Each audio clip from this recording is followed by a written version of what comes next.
Hello friends, this is Rajiv Kumar Jha and today we are uploading our weekly analysis video. In this video, first we are talking about what is the current position of FIDI in derivative segments, and then after that we will focus on some particular stocks and Indian indices. So without any delay we start our video. सबसे पहले आपको screen पे मेरा ये दिख रहा है, यहाँ पे C से क्लाइंट है, D से DI है, F से FI है, P से प्रो है। क्लाइंट मतलब हम लोग जो रिटेल पार्टिसिपेंट्स हैं उनकी बात करेंगे। DI मतलब डोमेस्टिक फंड, जैसे म्यूचुअल फंड है आपके या LIC और ये सब इसके अंतर्गत आते हैं। FI का मतलब होता है फॉरेन इंस्टीट्यूशनल इन्वेस्टर, जो बाहर के फंड है। प्रो मतलब होता है जो कुछ ब्रोकर लोग होते हैं या कुछ HNI क्लाइंट लोग भी ऐसे होते हैं जिनको प्रो ID मिली रहती है, तो वो लोग इसके अंतर्गत आते हैं। ये हमारा आपका फ्यूचर इंडेक्स का सेगमेंट है जिसमें क्लाइंट यहाँ पे 79,000 कॉन्ट्रैक्ट लॉन्ग है। स्टॉक फ्यूचर है जिसमें 12,81,000 कॉन्ट्रैक्ट क्लाइंट लॉन्ग है, और ये कॉल में 41,000 कॉन्ट्रैक्ट लॉन्ग है और 3,57,000 कॉन्ट्रैक्ट शॉर्ट है। मरता कौन है? तो क्लाइंट। दरअसल पुट शॉर्ट करना बहुत ही खतरनाक माना जाता है और ये क्लाइंट ही ऐसे होते हैं जो कि ये रिस्क लेते हैं। और डी से DI है, ये आपका इंडेक्स में शॉर्ट है, आपके स्टॉक फ्यूचर में शॉर्ट है। और FI यहाँ पे इंडेक्स में हल्का शॉर्ट है, बट इनकी पोजीशन स्टॉक फ्यूचर में काफी कम हो गई है। ये आज से 15 दिन महीना दिन पहले 3,26,000 कॉन्ट्रैक्ट हुआ करता था। तो ये शॉर्ट कवरिंग जो मार्केट में इतनी तेजी से आई वो इसकी वजह से आई, और इनका 3,13,000 कॉन्ट्रैक्ट लॉन्ग है पुट में, तो लगभग 2 लाख के बाद में ये ज्यादा होता है, तो मतलब ये अपने आप को बियरिश करने लगते हैं। और ये प्रो ID है, इनकी पोजीशन ऑलवेज हिज रहती है, और ये डिफरेंट टाइप्स के ऑप्शन की स्ट्रेटजी बना के काम करते हैं।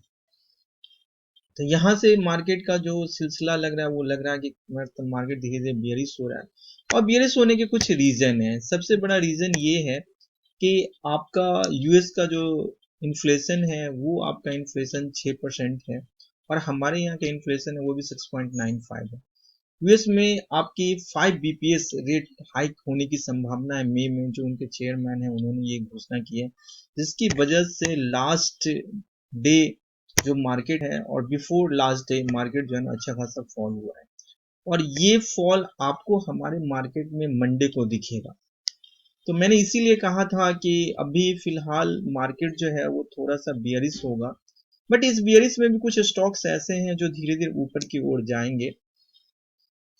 लेकिन मेरा ये कहना है कि दूसरा चीज ये है कि कुछ बाहर के जो फंड हाउस हैं जो कि हमारी रेटिंग घटाते हैं या GDP का अनुमान ये करते हैं, तो उनका भी अनुमान ये है कि हमारा GDP जो है ना धीरे धीरे घटेगा। और RBI ने की जो मॉनेटरी पॉलिसी थी, तो उस मॉनेटरी पॉलिसी में भी RBI ने इसी चीज की मतलब संभावना व्यक्त की थी। तो अगर GDP श्रिंक होगा तो इसका सीधा मतलब ये है कि आपकी अर्निंग श्रिंक होगी, और आपकी अर्निंग अगर श्रिंक होगी तो आप फिर खर्च भी कम करोगे। तो खर्च कम करोगे तो ऑब्वियसली क्या है, मार्केट में जो डिमांड एंड सप्लाई है वहां पे डिमांड में कमी होगी, और ऑब्वियसली डिमांड में कमी होगी तो जिसकी वजह से क्या होगा कि कंपनियों की जो सेल्स परफॉर्मेंस है वो खराब होगी।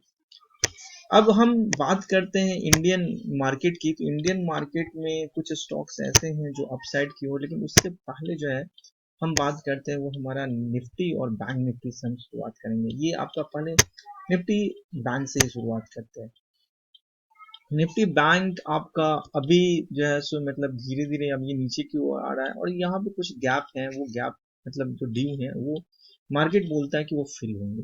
और इसका सबसे बड़ा रीजन ये है कि HDFC बैंक ने जो अपना रिजल्ट पेश किया, उस रिजल्ट के बाद में भी बैंक निफ्टी अगर पुल नहीं हो रहा है और HDFC बैंक अगर पुल नहीं हो रहा है, तो कहीं ना कहीं ये मार्केट के लिए मतलब थोड़ी सी परेशानी की सबब है। तो बैंक निफ्टी भी नीचे जाने को रेडी है। तो बैंक निफ्टी आपको मुझे लगता है कल खुलेगा ही 300 पॉइंट नीचे। तो 300 पॉइंट नीचे के बाद में भी आपको एक शॉर्ट करने का मौका मिलेगा, क्योंकि मेरा टारगेट जो है वो टारगेट ये बता रहा है कि ये 35,000 का जो लो मारा था, ये 35,000 के लो के लिए ये फिर से रेडी है। दूसरा जो है सो हम बात करेंगे निफ्टी की।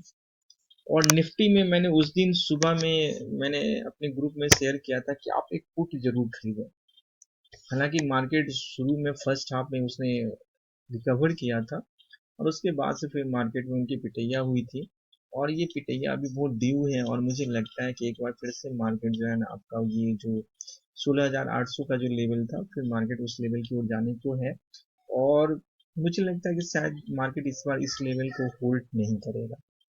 तो पोर्टफोलियो को सेव करने के लिए या हेज करने के लिए आप एक पुट जरूर खरीद के रखें, या अपने पोर्टफोलियो के अनुसार से आप खरीद सकते हो। नंबर ऑफ पुट्स ज्यादा भी हो सकते हैं और कम भी हो सकते हैं। अब यहाँ पे मैं बात करूंगा रिलायंस इंडस्ट्रीज को। आपका जो है सो रिलायंस इंडस्ट्रीज में ये आपका फ्लैट पैटर्न बना हुआ था, जिसका ब्रेकआउट गया और ये यहाँ पे गया।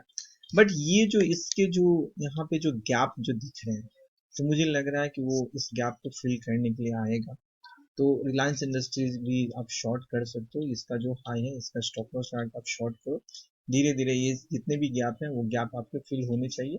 इसीलिए मैं कह रहा हूँ कि आप स्टॉप लॉस जरूर लगाएं, क्योंकि कभी कभी क्या होता है ना कि मार्केट इन्वर्स भी काम करता है। दूसरा चीज क्या है ना कि जब तक एचडीएफसी बैंक और एचडीएफसी फाइनेंस मार्केट में सपोर्ट नहीं करेंगे, तो ये मार्केट को ऊपर लेके नहीं जाएगा। हालांकि एचडीएफसी बैंक मुझे यहाँ पे काफी अट्रैक्टिव लग रहा है, और मुझे लग रहा है कि फिर से अगर ये 1200 और 1300 के रेंज में आ गया, तो मुझे यहाँ पे बाई करना चाहिए। पार्सली हम बाई कर सकते हैं लॉन्ग टर्म के लिए। और एचडीएफसी फाइनेंस में हालांकि थोड़ी बहुत रिकवरी तो आने लगी है। मैं चार्ट पे देख रहा था, तो ये मैं देख रहा था कि 2-3 दिन से मार्केट नीचे आ रहा है, बट ये थोड़ा थोड़ा करके यहाँ पे एक बेस का फॉर्मेशन हो रहा है। तो अगर एचडीएफसी फाइनेंस वैसे भी इस प्राइस पे काफी सस्ता है, तो मुझे लगता है कि लॉन्ग टर्म के लिए आपको थोड़ा थोड़ा मौका लगे तो आप कर सकते हो। ऐसा नहीं कि आप नहीं कर सकते हैं। बट अभी मार्केट ये बोलता है कि मार्केट में जो मार्केट को लीड करे, अगर आपको पोजीशन बनाना है तो उसमें आप पोजीशन बनाओ। तो मार्केट लीड करने में मुझे जो लगता है वो दो स्टॉक्स हैं। एक आपके अल्ट्राटेक सीमेंट है, वो मार्केट में आपका 5600 से लेकर के 6700 तक की रैली हुई है, और ये 90 इन्वर्टेड रिटर्न पैटर्न है। और अगर ये इस पैटर्न को अगर ये यहाँ पे ब्रेक करता है, तो हम डेफिनेटली बाय करेंगे। और दूसरा एक एशियन पेंट्स है। मैंने यूक्रेन और रशिया के टाइम में भी कहा था कि एशियन पेंट्स पीडिलाइट आप बाय कर सकते हो। और मार्केट पिछले 2-3 दिन से गिर रहा है, लेकिन एशियन पेंट्स गिरने का नाम नहीं ले रहा है। तो मुझे लग रहा है कि हम लोगों को जब ये इस लेवल को अगर ये ब्रेकआउट करेगा, तो हमें एशियन पेंट्स बाय करना चाहिए। एक स्टॉक की चर्चा मैं और करूंगा, और वो स्टॉक्स है आपका एलटी, लार्सन एंड टुब्रो। इसकी चर्चा मैं इसलिए करूंगा क्योंकि मुझे ऐसा लग रहा है कि मार्केट में जो कंजम्पशन की स्टोरी है, या मार्केट में ग्रोथ की जो स्टोरी है, अगर ग्रोथ की स्टोरी अगर चलेगी, कंजम्पशन की स्टोरी अगर चलेगी, तो एलटी बाई करना चाहिए। लेकिन एलटी आपका मार्केट जो रिवर्स, जो लोअर लेवल से मार्केट जो 16,800 से रिवर्स किया 17,500, उसमें ये रिवर्स नहीं किया। मतलब ये है कि कंजम्पशन घट रहा है और जीडीपी धीरे धीरे सिंक हो रहा है। तो मुझे ऐसा लगता है कि एलटी को आप शॉर्ट कर सकते हो, और इसका नीचे का टारगेट जो होगा वो 1600 के भी आप शॉर्ट कर सकते हो। ये आप इसका स्टॉप लॉस 1700 कम लगा करके। और इसके अलावा मुझे लगता है क्या कि हम लोग के जैसे जो रिटेल पार्टिसिपेंट है, वो पार्टिसिपेंट लोग 500, 1000, 2000, 4000, 5000, 10,000 से ट्रेडिंग सीख सकते हैं। और सबसे बड़ा चीज ये है कि इंडियन मार्केट में आपको मार्जिन 5x है, लेकिन जो फॉरेक्स मार्केट में है वहां पे जो लेवरेज है वो आपका जो है वहां पे 2000 टाइम्स लेवरेज है। और वहां पे हम लोग 1000 रुपए से स्टार्ट कर सकते हैं माइक्रो अकाउंट से। और हमारा मार्केट गिर रहा है, लेकिन अगर आप यूएसडी की बात करेंगे, ये यूएसडी का इंडेक्स है, तो यूएसडी का इंडेक्स आप देख लो, ये यहाँ से लगातार ये जो है सो मतलब हाई की वो बना रहा है। और अगर वहां पे रेट हाइक होंगी तो उसकी करेंसी मजबूत होगी, और तो ये और ऊपर हाई जाएगा। तो हम लोग यहाँ पे काम कर सकते हैं 1000 रुपए से। यहाँ पे लेवरेज जो है वो आपके 2000 टाइम्स है। तो यहाँ पे एक एक दिन में जो है आपको 20-20, 25-25, 50% का रिटर्न बनता है। दूसरा हमारा है गोल्ड। अब रसिया यूक्रेन का केस जो है सो युद्ध जो है वो खत्म होने को है, तो ये धीरे धीरे गोल्ड भी अब नीचे जाने को है। तो आप गोल्ड में भी काम कर सकते हैं। मात्र 1000 रुपए में आप यूएसडी इंडेक्स और गोल्ड में काम कर सकते हैं। और मुझे लगता है कि शायद ये मार्केट जो बना है वो हम ही लोगों के लिए बना है, जिनके पास में कम पैसे हैं और जो इस मार्केट में ज्यादा मेहनत करके ज्यादा रिटर्न पाना चाहते हैं। और अगर किसी को कुछ और जानना हो तो आप मुझे कांटेक्ट कर सकते हैं।